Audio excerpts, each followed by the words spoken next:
Hello everyone, जैसा कि आप जानते हैं कि करियर विल ऐप पे हम अपने सफल छात्रों की जर्नी आपके साथ शेयर करते हैं और उसी क्रम में आज मिल रहे हैं हम रोहित के साथ।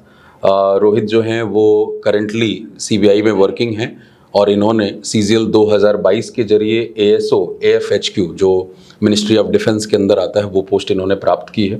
तो इस इंटरेक्शन में हम इनकी जर्नी सुनेंगे, समझेंगे और मुझे ये पूरी उम्मीद है कि जो भी हमारे तैयारी करने वाले स्टूडेंट्स हैं उनको बहुत सारी इनपुट्स मिलेगी और इस जर्नी में बहुत सारे सेटबैक्स भी आए, राइट, दिक्कतें भी आईं, वो जर्नी भी रोहित यहाँ पे शेयर करेंगे और किस तरीके से अपने आप को डिसिप्लिन करना। अभी इंटरव्यू के पहले हम सुन रहे थे, बातचीत जब हमारी हो रही थी तो मैंने ये सुना कि भाई किस तरीके से इन्होंने अपने आप को डिसिप्लिन किया, घर से पैसे मंगाने बंद कर दिए और उस डिसिप्लिन की वजह से तैयारी में भी एक डिसिप्लिन आई और जिसके जरिए अभी 4600 ग्रेड पे ये भी सेलेक्ट हुए हैं।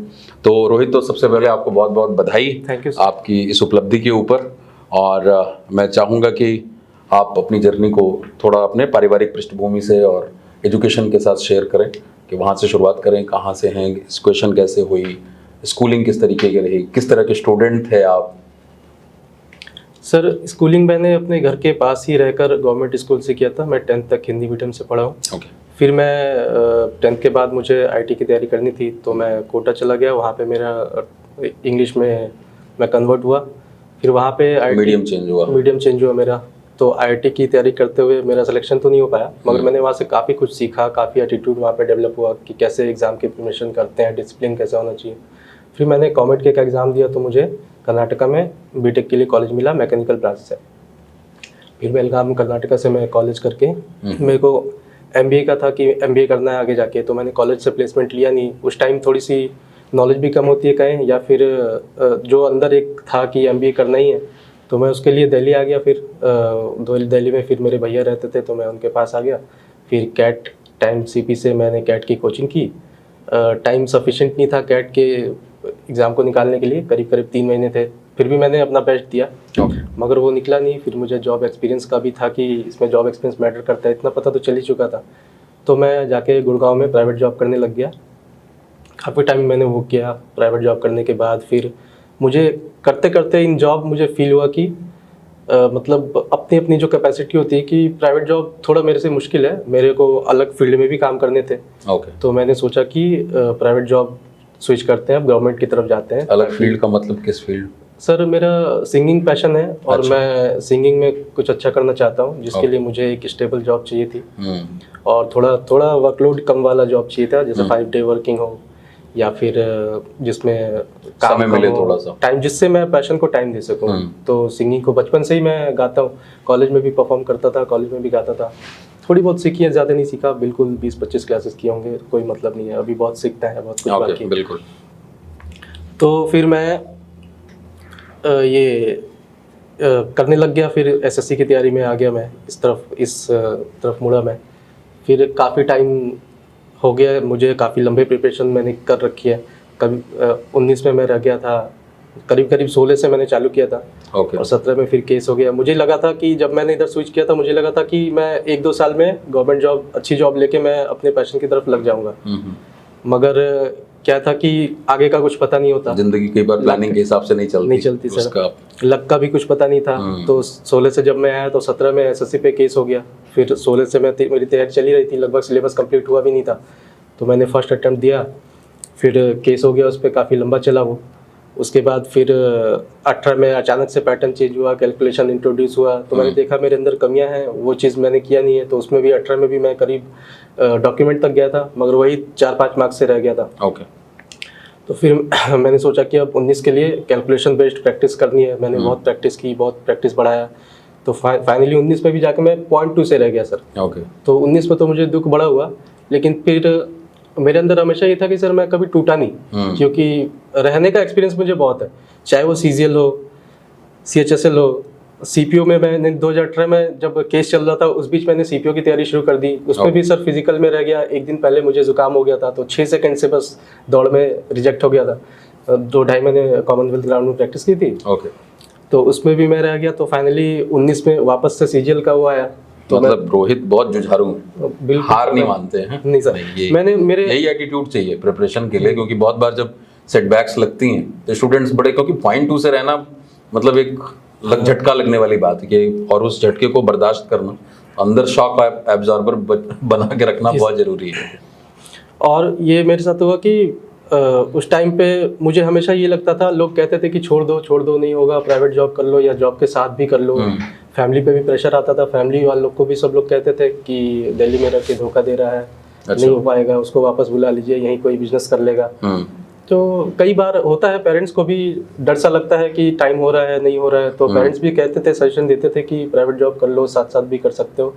मगर चूंकि प्रिपरेशन में कर रहा हूँ तो मुझे वो चीज़ अंदर से आइडिया थी कि मतलब मुझे ये लगता था कि जब मैंने 100% दिया ही नहीं तो सिलेक्शन होगा कैसे।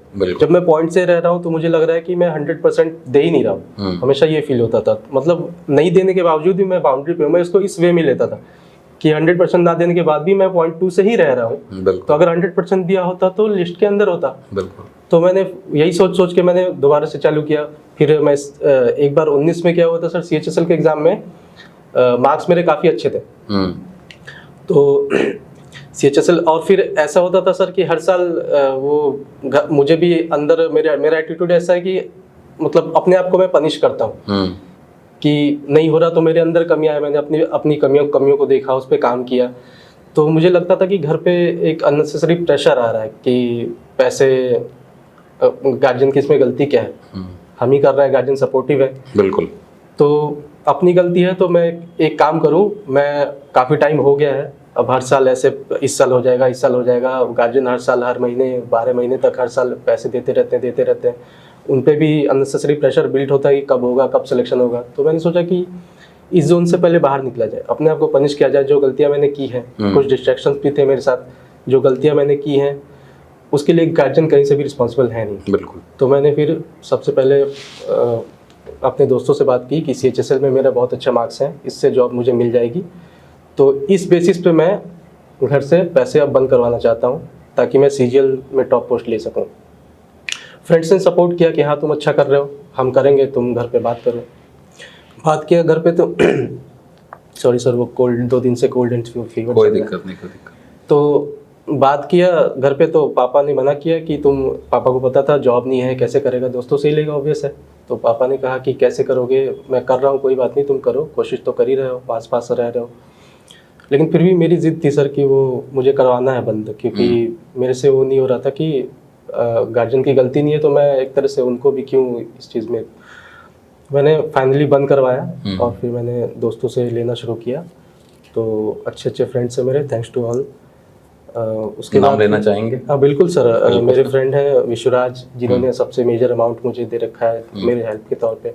उसके बाद प्रत्युष है, फिर मेरा फ्रेंड चेतन है, जिसने हर कदम पे इस पूरी जर्नी में मेरे साथ दिया है। हर कदम पे जहाँ भी मुझे फाइनेंशियली दिक्कत हुई है या फिर कोई और भी दिक्कत हुई है, बिल्कुल, तो हर कदम पे आगे बढ़ के उसने मेरे साथ दिया है। तो हर किसी का रोल है मेरे सक्सेस में। बिल्कुल। तो फाइनली आजकल ऐसे दोस्त नहीं मिलते, बहुत कम मिलते हैं सर। तो थैंक गॉड कि दोस्त अच्छे, और उसमें आपको भी थैंक्स, बिकॉज आप शायद एक इंडिविजुअल के तौर पे ऐसे हैं कि दोस्त भरोसा कर पा रहे हैं।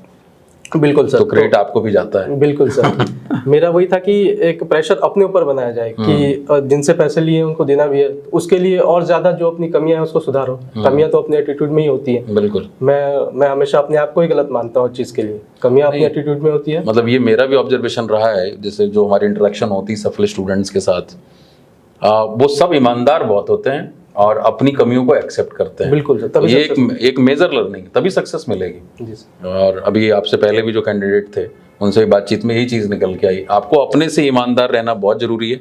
जो कमियां हैं उनको एक्सेप्ट करिए, उन पे काम करिए, उनको छिपाने की जरूरत नहीं है। बिल्कुल नहीं सर, बर्डन फिर अपने ऊपर बिल्ड होता है। वो क्योंकि आपको तो पता है कि आपके अंदर है, अब आप छिपाने में सारी ऊर्जा लगा रहे हो, किसी को पता न चल जाए। सर सबको धोखा दिया जा सकता है मगर खुद को नहीं। तो अपने साथ 100% ईमानदारी, ये बहुत जरूरी है। धोखा देते देते सर एज निकल जाएगी, बिल्कुल, फिर बैठ के रोएंगे, कोई फायदा नहीं है। इससे अच्छा विद इन एज आप अपने आप को सेल्फ एनालिसिस कर लें और उसको इम्प्रूव कर लें। तो फिर मैंने ऐसे ही इम्प्रूव किया अपने आप को, पैसे वैसे लेना शुरू कर ही दिया था। और फिर मैंने फाइनली एनालिसिस किया कि जो कमियां हैं उसमें एक फ़ोन भी है, कि फ़ोन को बंद करना बहुत ज़्यादा ज़रूरी है। तो सर मैं सच कहूँ तो फ़ोन बंद करके मैंने ज़्यादा पढ़ाई नहीं की। फ़ोन बंद करके मैंने सिर्फ 6 महीने पढ़ा। सबको शिकायत होती थी, घर से भी शिकायत होती थी, फ्रेंड्स को भी होती थी आसपास से कि फ़ोन बंद है, फ़ोन नहीं उठाते हो या बात नहीं करते हो, टाइम नहीं देते हो। घर से भी सबको शिकायत थी, कभी तो 5 मिनट में क्या हो जाता है, कभी तो फ़ोन कर लिया करो। तो पेरेंट्स का फ़ोन आता था तो मैं बात कर लेता था और फिर मैं कह देता था कि अब मेरे शाम तक फ़ोन बंद रहेगा, मैं रात को कर लूँगा। तो ऐसे करके मैंने 6 महीने पढ़ाई की है। 6 महीने में जितने भी प्रीवियस ईयर के पीडीएफ थे सर, सीजीएल के एक शिफ्ट में एक दिन में 3 शिफ्ट होते थे। बिल्कुल। और 20 दिन एग्जाम चलते थे, किसी के कम दिन, किसी के ज़्यादा, जो भी है। तो मतलब रिसेंट जो एग्जाम मैं देने वाला हूँ जिस ईयर का, उससे लेके 2018 तक, जब से टीसीएस आया, पहले के तो मैं कर ही चुका था, 16-17 के तो मैं पूरे एनालिसिस कर चुका था, लेकिन पैटर्न चेंज हो गया तो उसका फिर कोई खास फायदा नहीं था। बिल्कुल। तो 18 से लेके जैसे 21 में मुझे अकाउंटेंट मिला था सीजीए में, सीजीएल 21 में, तो 21 वाले के लिए 18 से लेके तब तक का सीजीएल का, सीएचएसएल का, सीपीओ का, एमटीएस का और आपका स्टेनो, तो इतने पेपर तो मिनिमम मैंने 4-4, 5-5 बार 6 महीने में उसको पूरे रिपीट किए, मैथ के, इंग्लिश के, जीएस और रीजनिंग के। तो फोन बंद किए बिना ये पॉसिबल नहीं है ये चीज़, क्योंकि फोन पीडीएफ क्या है, एक फ्लो में बनता है। अगर आप एक बार बैठे हैं तो 1 घंटे की सिटिंग लेके बैठिए, अलार्म लगा के बैठिए कि 1 घंटे में मुझे छोड़ देना है और 10-15 मिनट रेस्ट ले ही लेना है, क्योंकि फिर आप 2-3 घंटे लगातार बैठ जाते हैं और रेस्ट लंबा हो जाता है, फिर फ्लो टूट जाता है, दोबारा पूरे दिन में बनता नहीं है, क्योंकि पर डे आप जो मेहनत कर रहे हैं वही आपको फाइनल गोल तक पहुंचा रहा है। अगर आपके एटीट्यूड से हो, चाहे कैसे भी करके, पर डे के मेहनत में डिस्टर्बेंस है तो आपको वो नहीं मिलेगा। वही है ना, अपनी जिंदगी के लिए कम से कम 6 महीने तो दे ही सकते हैं, सर। पूरी जिंदगी सबके लिए देना है। और मेरा यही था सर कि इतना टाइम लगा के मुझे कोई मतलब नीचे की पोस्ट नहीं चाहिए, मुझे मतलब मिले तो 4600 मिलेगा तभी छोड़ूंगा, नहीं तो मुझे कोई फायदा नहीं है इतना मेहनत करके। बिल्कुल टारगेट क्लियर होना चाहिए तो कि भाई कहाँ पहुंचना है। अगर इतनी इनपुट दे रहे हैं, लक्ष्य ऊंचा रखेंगे तभी पहुंचेंगे वहां पे। बिल्कुल सर। और 21 में जैसे मुझे अकाउंटेंट मिला था तो भी मैं किसी सक्सेस पार्टी में जा सकता था, कहीं भी टीचर्स से मिल सकता था, और सब वो जो सेल्फ ऑनेस्टी है कि मुझे पता था ना कि मैंने कितना समय लगाया, चाहे किसी भी वजह से हो, मैं किसी भी रीजन से रह रहा हूँ, अपने अंदर कमियां हैं, 100% दिया नहीं, जो भी हो, तो मैं गया नहीं कहीं। मुझे लगा था जब तक मैं 4600 नहीं लूंगा तब तक मैं कहीं किसी पार्टी में या किसी इंटरव्यू में कहीं भी जाऊंगा नहीं, तो मेरा अपना था। तो मैंने फिर इस बार मिला तो मैं मिल रहा हूँ सबसे। तो अब फाइनली मुझे लगता है कि अगर मैं पढ़ाई छोड़ भी दूँ तो मैं सेटिस्फाइड हूँ कि ठीक है, जो पीछे की मेहनत हुई वो सफल रह गया। अब मैं अपने फील्ड में ट्राई कर सकता हूँ। बिल्कुल अपने कंटिन्यू। थोड़ा सा अगर आप मतलब सब्जेक्ट वाइज कुछ टिप्स दे पाएं जो स्टूडेंट हैं, तैयारी कर रहे हैं, क्योंकि आपका एक्सपीरियंस ऐसा रहा है कि आप बिल्कुल बॉर्डर लाइन तक पहुंच के फिर वापस आए हैं, तो इनसे भी बहुत सारी लर्निंग्स मिली, उस लर्निंग को अप्लाई भी किया तभी इस लेवल पे पहुंचे हैं। तो चाहे मैथ्स को लेकर के है, इंग्लिश, रीजनिंग, जीएस, किस तरह से प्रिपरेशन होनी चाहिए, बिकॉज 2022 से पैटर्न बदला और आप इसी में सफल हुए हैं। जो आपको मनचाहा पद था वो इसी में मिला है सर। जिसके लिए बहुत सारे लोग स्केप्टिकल भी थे कि नया पैटर्न है, पता नहीं कैसे पेपर होगा, मुश्किल होगा। बहुत सारे कैंडिडेट कंप्यूटर की वजह से वो फेल हो गए, वो बैलेंस नहीं बना पाए, अच्छे कैंडिडेट्स। तो वही मैं चाहता हूँ कि थोड़ा टिप्स आप दें सर। मैथ के लिए तो मैंने जैसे काफ़ी सारे, जैसे राकेश यादव सर के नोट्स आज भी मैं वही फॉलो करता हूँ। मैं मतलब जब से तैयारी मैंने शुरू की थी तब से उनके नोट्स को उठाया था, और मतलब ऐसा हो गया कि अब तो काफ़ी बार पढ़ चुका हूँ, तो मैं बोल सकता हूँ कि मुझे लाइन बाय लाइन रटा हुआ है सब कुछ। बस ऐसे राकेश सर के नोट्स, फिर उसके बाद गगन सर आए तो गगन सर के भी सेपरेट नोट्स बने हुए हैं, तो सबसे मिला के सबका कुछ ना कुछ मेरे अंदर है, मतलब सबसे कुछ ना कुछ मैंने सीखा है। बिल्कुल। और इंग्लिश में भी ऐसे ही सर, काफ़ी सारे टीचर्स से मैं पढ़ चुका हूँ इतने टाइम में, तो सबके, आपके भी काफ़ी सारे मैंने वीडियोस देखे हैं सर, उसमें से भी काफ़ी कुछ सीखा है। जितनी चीज़ें आप बताते हैं कि चीज़ों को मतलब समझ के पढ़ना है, कभी चीज़ों को कभी भी रटना नहीं है।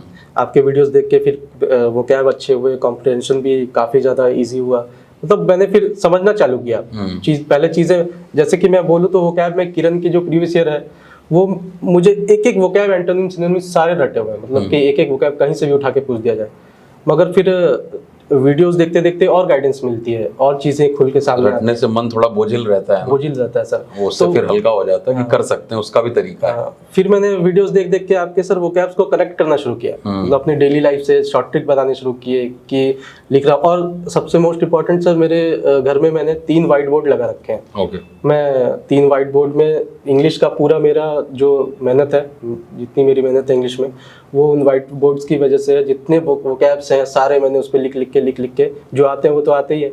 और मैं डिसिप्लिन में इतना उस चीज़ को लेके पक्का था मुझे 2 दिन में मिटा ही देना है। Okay. अगर मुझे याद नहीं होता है तो मेरा नुकसान हो गया, मगर मैं मिटा देता था। और मिटाने से पहले फोटो ले लेता था, क्योंकि बाद में जब आप रिवीजन Refer करेंगे कर तो फोटो से कर पाएंगे। तो मैंने डेली के 20 वोकैब उस पर लिखे, वोकैब हो चाहे वन वर्ड हो चाहे आपके इडियम फ्रेजेस हो, जो भी हो, जितने बुक्स मिले जिससे मिले और जितने वीडियोस से मिले सब मैंने वैसे लिखे। और 3-3 बोर्ड्स पे मैथ भी लिखे होते थे उस पे जीएस के कुछ इंपॉर्टेंट क्वेश्चंस भी जो करंट अफेयर में चल रहे हैं, जो आने हैं, वो लिखे होते थे। बिल्कुल। तो आज भी अभी भी वो 3 बोर्ड्स हैं, उस पे भी अब सिलेक्शन के बाद मैंने कुछ मिटाया नहीं, सब वैसे का वैसे लिखा हुआ है। यादें हैं वो, हाँ, मेहनत बहुत की कुछ यादें है। हैं। मैं डायरी मेंटेन करता था छोटी सी, उस पर डेली का वर्क लिखता था, कितने घंटे पढ़ाई की वो मेंशन करता था। 1 घंटे में उठ गया तो 1 लिख दिया, प्लस फिर अगले घंटे पढ़ूंगा तो वो लिख दिया। और चारों सब्जेक्ट को चैप्टर वाइज कितने टाइम दे रहा हूँ वो भी लिखता था, सुबह कब उठा वो लिख दिया। तो इससे दिखता था कि आप दिन भर में कितना पढ़ पाए हैं और क्या इसमें इम्प्रूवमेंट करनी है। और जो टास्क पूरा हो गया उसको काट दिया। तो 8 से 10 टास्क रोज के मैं लेता ये था। बहुत इंपॉर्टेंट पॉइंट है इस पूरी प्रक्रिया का, बिकॉज जैसे हम कहते हैं भी है ना कि if something can't be measured then that can't be improved. तो अगर आप किसी चीज को मेजर नहीं कर पा रहे हैं तो आप इम्प्रूव कैसे करेंगे? तो हम सभी को लगातार इम्प्रूव करना है जीवन में। आप तैयारी कर रहे हो, आपको अपनी तैयारी में इम्प्रूवमेंट लानी है, तो वो मेजरमेंट तभी होगी जब आप इस तरह से उसको प्लान करते हैं कि मैं कहाँ पे हूँ, कल कहाँ पे था, आज कहाँ पे हूँ। तो वो डेली बेसिस पे ट्रैक करना, तभी जाकर के परफॉर्मेंस आपकी बेहतर होती है और आपको मनचाहा जो आपकी पोस्ट है वो आप वहाँ पे पहुँचते हैं। बहुत अच्छा लगा रोहित आपसे बात करके, और मुझे लगता है कि मैंने भी बहुत कुछ सीखा है और जो सुनने वाले हैं वो भी बहुत कुछ सीखेंगे। जो मुझे समझ में आ रहा है कि एक तो आप एक जुझारू व्यक्तित्व के मालिक हैं और ये बहुत ज़रूरी क्वालिटी है, खासतौर से जब आप इस तरह के कॉम्पिटिटिव एग्जाम की प्रिपरेशन कर रहे हैं जहाँ लाखों स्टूडेंट्स हैं, लेकिन आपको अपने एक सीट की चिंता करनी है, उस लाखों के बारे में नहीं सोचना। और सबसे इम्पॉर्टेंट पॉइंट कि आपका कंपटीशन आपके साथ है। तो अगर हम किसी एग्जाम में बिल्कुल बॉर्डर लाइन पे पहुंच करके वहां पे असफल हो रहे हैं तो ये देखना बहुत जरूरी है कि वो असफलता क्यों मिली, और उसकी एनालिसिस आप करेंगे तो बिल्कुल इस सफलता तक पहुंचेंगे। मॉक टेस्ट लिखना बहुत जरूरी है पूरी तैयारी के बाद। मॉक टेस्ट आपने बहुत लिखा होगा, आई थिंक बहुत ज़्यादा दिया सर। एक टाइम पे ऐसा था जब मैं मॉक टेस्ट देता था तो मतलब उस लेवल पे मैं पहुंच गया था कि मैंने सिलेबस पूरा कंप्लीट कर लिया था। तो मैंने सोचा था कि जब पैटर्न पहले वाला था कि अब मॉक टेस्ट 2-2 घंटे के होते हैं, बिल्कुल, तो उसमें पहले से प्रैक्टिस कर रहे हैं लेकिन रह जा रहे हैं, कमियां तो है ही। तो मैंने मतलब ऐसा टाइम था कि डेली बेसिस पे मैथ्स के 4-4, 5-5 भी मॉक टेस्ट दिए, मतलब 10 से 12 घंटे सिर्फ मॉक देता था। और एनालिसिस चूंकि करना नहीं होता था, 4-5 क्वेश्चन ही होते थे जो नहीं बनते थे, और उसमें से भी मैं रिलेवेंट और इररिलेवेंट छांट लेता था अपने एक्सपीरियंस के हिसाब से। मुझे लगता था कि ये टफ है, ऐसा नहीं आता, या फिर ये तो कंप्लीट जोन से बाहर है तो इनको छोड़ दो। तो एनालिसिस ज़्यादा करना नहीं होता था। तो मैं सिर्फ मॉक टेस्ट सिटिंग प्रैक्टिस बनाने के लिए और 100 क्वेश्चन 1 सिटिंग में बनाने के लिए उसको मैंने हर चीज़ के हिसाब से, फर्स्ट गो में आप कितना कर रहे हैं, कितना टाइम दे रहे हैं, फिर आपको मार्क कैसे करना है, किसी में आपने ट्रिक लगाया तो उसको मैं मार्क एंड रिव्यू करता था, मतलब आंसर एंड मार्क करता था, ताकि मैं बाद में अगर मुझे टाइम मिल जाए तो मैं उसके रिस्क को कम कर सकूं, गलत होने के रिस्क को कम कर सकूं, वापस आके चेक कर सकूं। तो इन चीज़ों की प्रैक्टिस मैंने बहुत ज़्यादा की। तो 4-4, 5-5 मॉक भी दे देता था, मतलब दिन भर पूरा मैं कंप्लीटली एग्जॉस्ट हो जाता था। और उस टाइम इंग्लिश नहीं दे पाता था क्योंकि उस टाइम मैं मैथ में बहुत फोकस्ड था, पीडीएफ्स ज़्यादा बना रखे थे। तो मैंने मॉक टेस्ट दिया कि सर मैं क्या एक्सपर्ट हो गए पूरे। उसके बाद फिर मतलब ऐसा एक टाइम ऐसा है कि बस अगर इस तरह से आप मॉक देते और डिटेल्ड एनालिसिस करते हो तो बहुत एग्जॉस्टिव प्रोसेस होता है। बिल्कुल सर, वो पूरा आप एब्जॉर्ब हो जाते हो, बट वो जो एब्जॉर्प्शन है वही आपको बूस्ट देती है कि भाई अब इतना तो पक्का हो गया, इससे कुछ आएगा तो मैं संभाल लूंगा। तो वही है, डिटेल्ड एनालिसिस करना नहीं होता था, नहीं तो इतना टाइम मैं निकाल ही नहीं पाता। बिल्कुल। तो वही 4-5 क्वेश्चन 10 क्वेश्चन होते थे, उसमें से भी मैं रिलेवेंट छाट देता, 1-2 क्वेश्चन देख लेता था, जो बन गए उनको देखता ही नहीं था। और थोड़ा बहुत जिसमें ज़्यादा टाइम लग गया उसको देख लेता था कि इसको कैसे रिड्यूस करना है। तो मैं इतना ही करता था। फिर इंग्लिश के मार्क्स उसके अगले दिन दे लिए, तो इंग्लिश के भी 2-3 दे लिए साथ में, मतलब थोड़ा थोड़ा रुक के गैप दे के। और इंग्लिश के 200-200 क्वेश्चन होते थे, बड़े बड़े पैसेजेस होते थे सर। तो एग्जॉस्टिव था प्रोसेस, मगर फिर भी करना तो है, कुछ चाहिए तो करना तो है। अब जो पेपर का अप्रोच है वो थोड़ा, अगर आप स्मार्ट हैं तो आसानी से टैकल कर सकते हैं। बिल्कुल। नंबर ऑफ क्वेश्चंस का प्रेशर नहीं है, अपने बेसिक्स को क्लियर रखिए।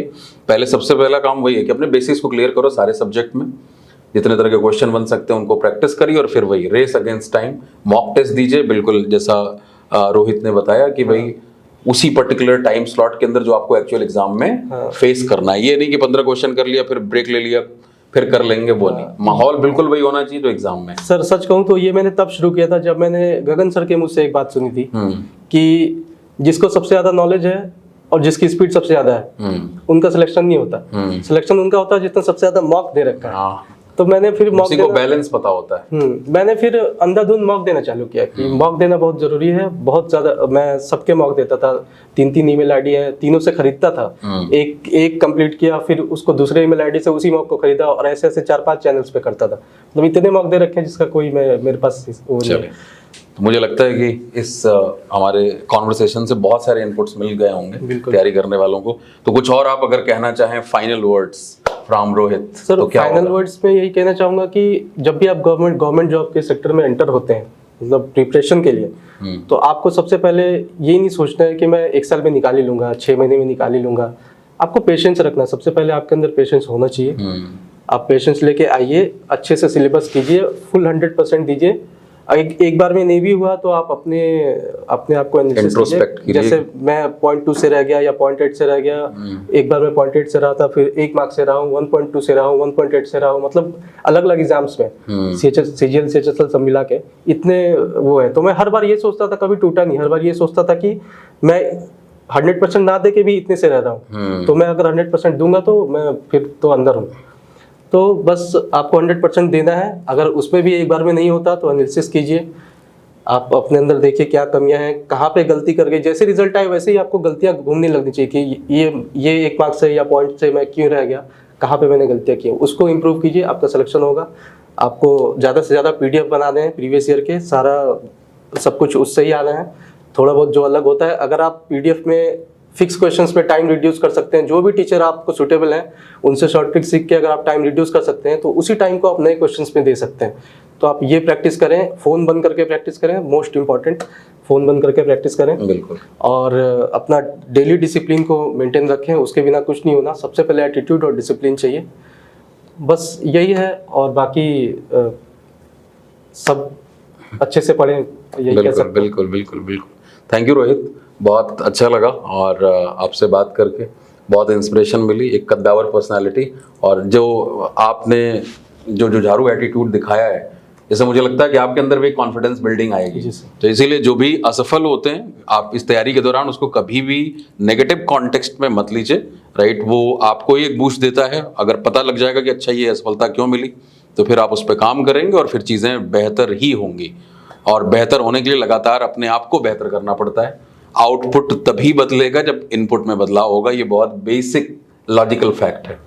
If I want to change the output of my life, outcomes of my life, I have to change the input. तो वो डिसिप्लिन लाना बहुत जरूरी है। डिसिप्लिन तरीके से प्रिपरेशन करें। कोई मुश्किल एग्जाम नहीं है, डिसिप्लिन का गेम है। आपको डिसिप्लिन का गेम है और कंसिस्टेंसी का गेम है। कंसिस्टेंट बने रहिए, जरूर सफलता मिलेगी। चले on this positive note, let's wrap up this thank you so much session. बहुत अच्छा लगा आपसे बात करके रोहित।